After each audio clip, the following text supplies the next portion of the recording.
ভোটের বাক্সে হাত দিলে সেই হাত গুড়িয়ে দেওয়া হবে, এমন মন্তব্য করেছেন জামায়াতের আমির ডাক্তার শফিকুর রহমান।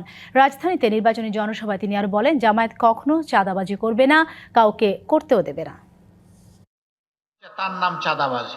রবিবার দুপুরে যাত্রাবাড়ির কাজলা ব্রিজ এলাকায় নির্বাচনী জনসভায় বক্তব্য রাখেন জামাত ইসলামীর আমির ডাক্তার শফিকুর রহমান।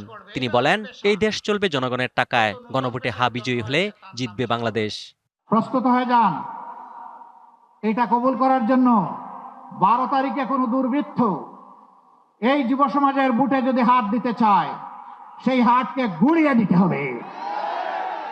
এরা যৌবন পেয়েছে কিন্তু বুটের অধিকার পায় নাই, পিপাসার্থ হয়ে 12 তারিখের জন্য অপেক্ষা করছে।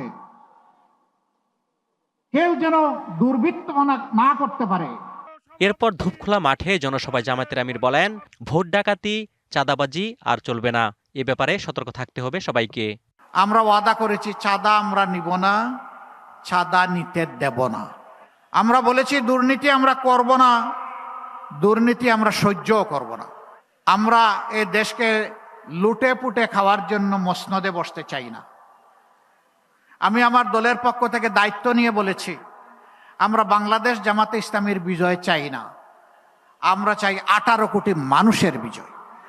সন্ধ্যায় রাজধানীর বকশীবাজারে আলিয়া মাদ্রাসা মাঠে নির্বাচনী জনসভায় যোগ দেন ডাক্তার শফিকুর রহমান। অজিত সরকার, ডিবিসি নিউজ, ঢাকা। বিদেশ থেকে দেশে রেমিটেন্সের টাকা আসে নিরাপদে, তাই আজই আপনার আপন